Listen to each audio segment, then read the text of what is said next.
He won the most powerful Oscar in Hollywood history at just 29 years old. That single night should have turned Adrien Brody into a permanent legend. Instead, it quietly erased him. Behind the standing ovation, he was already breaking, isolated, depressed, and unable to return to the man he was before the pianist. The role didn't end when the cameras stopped rolling. It followed him for years, destroying relationships, derailing his career, and leaving scars no trophy could heal. Rare images and untold truths reveal the real cost of becoming unforgettable, and why Adrien Brody's greatest victory became his most haunting curse. Adrien Brody was born on April 14, 1973, in Queens, New York, a city that rarely makes space for quiet, sensitive boys. His parents were Jewish immigrants' descendants, working class, disciplined, and deeply serious about education. His father taught history. His mother, Sylvia Platschi, was a renowned photographer whose lens would later shape how Adrien saw the world and himself. From an early age, Brody felt different. He was tall, painfully thin, and emotionally exposed in a neighborhood that rewarded toughness. School was not a refuge. He was bullied, mocked, and often isolated, learning early how cruel attention could be. While other children learned how to blend in, Adrien learned how to disappear, then reappear as someone else. At home, art was everywhere. His mother documented life relentlessly, capturing raw, unfiltered moments, joy, decay, vulnerability. Adrien grew up watching people become images, moments frozen forever. That quiet exposure taught him something dangerous and powerful. Identity could be shaped, fragmented, and reconstructed. It also planted an early discomfort with being seen for who he truly was. To channel his son's restless sensitivity, his parents enrolled him in acting classes. On stage, Adrien finally found control. He could transform pain into performance, fear into silence, isolation into presence. Acting wasn't just expression, it was protection. When he played another person, the world stopped attacking him.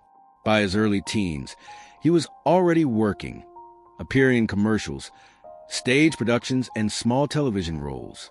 Teachers praised his intensity, his emotional depth, his uncanny seriousness. But even then, success came with a cost. Childhood was slipping away, replaced by adult expectations and constant evaluation. New York hardened him, acting softened him. Between those two forces, Adrien Brody grew into a young man unusually fragile and unusually fearless. He learned to suffer quietly. He learned to go deep. And most dangerously of all, he learned that disappearing into a role felt safer than living as himself. That lesson would follow him into adulthood, and one day, it would consume him completely. By the early 1990s, Adrien Brody was already doing what most actors only dream of, working consistently. He appeared in television films, small studio projects, and supporting roles that hinted at something rare. Casting directors saw the intensity. Directors noticed the discipline. Yet no one quite knew what to do with him. Hollywood had a problem with Adrien Brody's face. He wasn't conventionally handsome. He wasn't loud. He wasn't charming in the way the industry preferred. Tall, sharp-featured, and inward-looking, Brody carried a seriousness that made executives uneasy. He looked like a man who carried too much inside him, and studios feared that audiences wouldn't follow someone so emotionally heavy. In 1998, Spike Lee cast him in Summer Sam. It should have been a turning point. The film gave Brody one of his first substantial roles, and critics praised his commitment. But the praise didn't translate into momentum. Meetings didn't become contracts. Opportunities didn't multiply. Once again, he found himself admired, but not chosen. He worked steadily but quietly. The Thin Red Line, Liberty Heights, King of the Hill. Each project added credibility, yet none offered escape velocity. While other young actors of his generation were being shaped into stars, Brody was drifting between worlds. Too intense for romantic leads, too subtle for blockbuster formulas. Behind the scenes, rejection piled up. Auditions ended with polite smiles. Callbacks went nowhere. Agents struggled to sell him. And slowly, an old pattern returned: isolation. The same loneliness that marked his childhood followed him into adulthood, now reinforced by an industry that seemed to say, "You're good, But not enough. Acting was no longer just refuge. It became a test of endurance. By the late 1990s, Adrien Brody stood at a crossroads familiar to many gifted performers. He could soften himself, reshape his identity to fit Hollywood's expectations. Or he could go further inward, lean into the darkness he understood so well, and wait for a role that didn't ask him to pretend. That role would arrive in an unexpected form. It would demand everything he had, and it would change his life forever. In 2001, Adrien Brody was offered a role that most actors would call a miracle. Roman Polanski was preparing The Pianist, a Holocaust drama based on the real-life memoir of the Ladislaw Spillman, a Polish-Jewish musician who survived the destruction of the Warsaw Ghetto. Polanski wasn't looking for a star. He was looking for someone who could disappear. Adrien Brody didn't audition the way others did. He submitted. He understood the weight of the story, Polanski's own survival, the historical trauma, the responsibility of portraying a man stripped of dignity, identity, and safety. When Brody was cast, he made a decision that would define and haunt the rest of his career. He erased his life. Brody sold his apartment. He sold his car. He cut off contact with friends and family. He moved to Europe alone, deliberately isolating himself from comfort, routine, and emotional support. He learned to play Chopin's piano pieces obsessively, even though most scenes required only fragments. He lost more than 30 pounds, pushing his body toward fragility, hunger, and exhaustion. This wasn't preparation. It was self-destruction in the name of authenticity. During filming, Brody stayed in character even when the camera stopped. He avoided warmth. He avoided laughter. He avoided human connection. The lines between actor and role dissolved completely. Hunger became real. Fear became physical. Loneliness became constant. He later admitted that the depression didn't fade when production ended. It deepened. Polanski encouraged restraint, silence, emptiness. Brody absorbed it all. Each scene asked him to surrender more. His posture, his voice, his sense of self. By the final weeks of filming, crew members noticed he barely spoke. His body moved like it had already survived something unspeakable. When The Pianist wrapped, the film was complete. Adrien Brody was not. He had given the performance of his life. But in doing so, he had lost his emotional center. The suffering he borrowed from history didn't stay on screen. It followed him home. He struggled to reconnect with people, to feel normal responses, to remember who he was before the role. What no one warned him about was this: method acting has no exit strategy. The world would soon celebrate him as a genius. But inside, Adrien Brody was already unraveling. On March 23, 2003, the Dolby Theater erupted in applause as Adrien Brody's name was announced. At just 29 years old, he became the youngest actor in history to win the Academy Award for Best Actor. The industry stood. The cameras closed in. History was made in a single breath. What followed looked like triumph. What it actually was, shock. Brody walked to the stage visibly disoriented, his body moving faster than his mind. Time seemed fractured. He later admitted that he barely remembered his own speech. Then came the moment that would replay endlessly. He grabbed Halle Berry and kissed her, unscripted, impulsive, awkward. The crowd laughed. Headlines exploded. The moment became iconic. But behind the spectacle was a man who wasn't fully present. Winning the Oscar didn't bring relief. It brought pressure, immediate, unforgiving, and permanent. Overnight, Adrien Brody was no longer an actor chasing recognition. He was a standard. Every future role would be judged against a performance forged in starvation, isolation, and psychological collapse. Hollywood didn't ask how much the role had cost him. It only asked one question: can you do it again? The praise was deafening. Interviews blurred together. Expectations hardened. He was labeled a genius, a once-in-a-generation talent. And yet, inside, Brody fell hollow. The depression that began during The Pianist never lifted. It intensified under the weight of attention, turning success into surveillance. The Oscar didn't heal him. It froze him in place. For a brief moment, Adrien Brody stood at the highest point Hollywood could offer. But he wasn't climbing anymore. He was balancing. on an identity that no longer felt like his own, on a career that now demanded perfection, and on a mind still trapped in a war that ended decades before he was born. The applause faded, the pressure remained, and soon the fall would begin. After the Oscar, Adrien Brody entered the most dangerous phase of his career. Not failure, but expectation. Hollywood didn't see a fragile man recovering from emotional erosion. It saw a trophy winner who was supposed to ascend effortlessly into superstardom. Instead, everything began to fracture.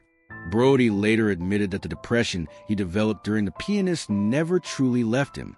The isolation he had cultivated for the role became habitual. He struggled to reconnect with people. Conversations felt distant. Emotions arrived muted, delayed, or overwhelming. The industry celebrated him, but he felt like a visitor inside his own life. His first major post-Oscar choices revealed the problem. In 2004, Night Shyamalan cast him in The Village. Expectations were enormous. The film underperformed, and critics were confused by Brody's restrained, unsettling presence. It wasn't disaster, but it wasn't salvation either. Then came King Kong, 2005, the kind of blockbuster meant to cement leading man status. On paper, it was perfect: massive budget, global exposure, studio confidence. But audiences didn't connect. Brody's quiet intensity clashed with the film's spectacle. Hollywood had tried to reshape him into something louder, simpler, more heroic, and the experiment failed. With each misstep, whispers began to circulate. He was odd. He was difficult to cast. He didn't fit the machine.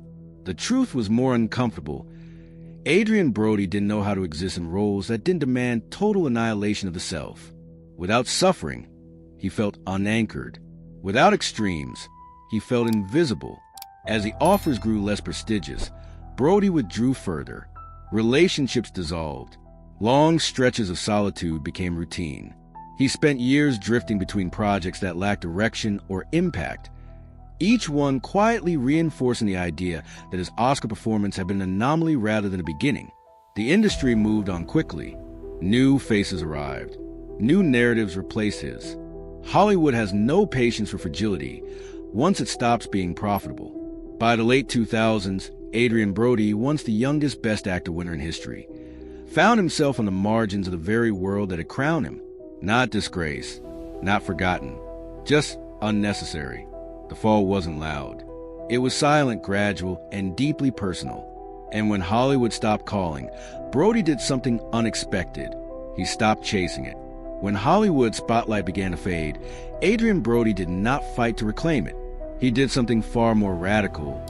He stepped away, not in protest, not in bitterness, but in quiet resignation, as if he had already accepted that the version of success the industry offered was never meant to last.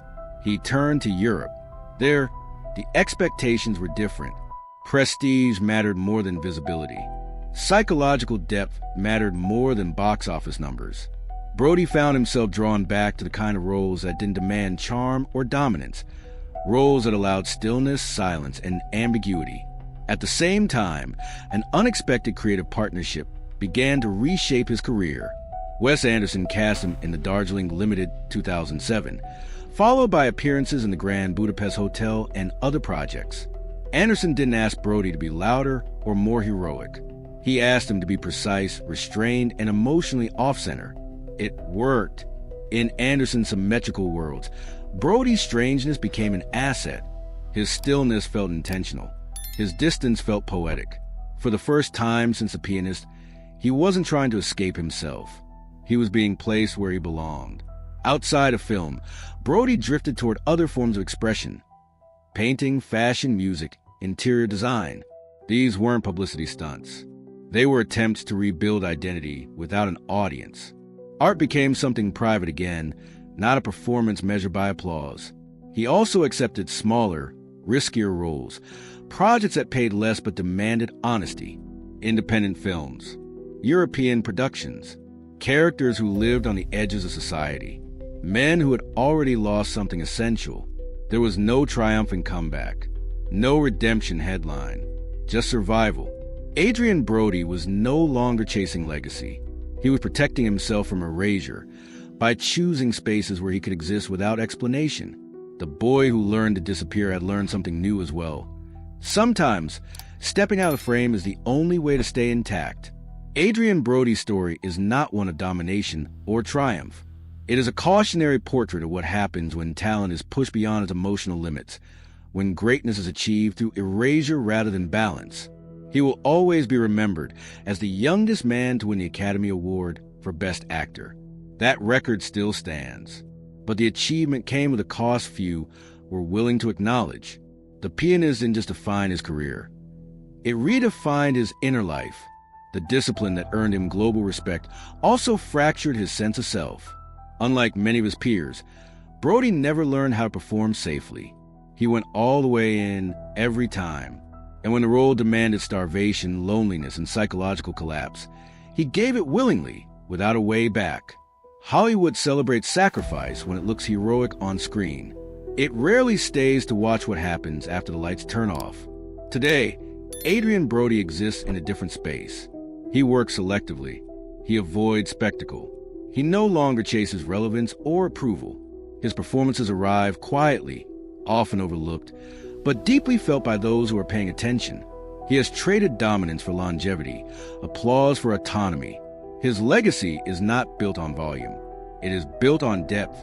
Adrien Brody stands as a reminder that the most haunting performances are not always the ones that lead to fame, but the ones that take something irreversible from the person delivering them. Behind every masterpiece, there is a human cost. And sometimes, the greatest victory leaves the deepest wound. The curtain doesn't fall with thunder. It falls in silence. And in that silence, Adrien Brody remains, changed, scarred, and undeniably real.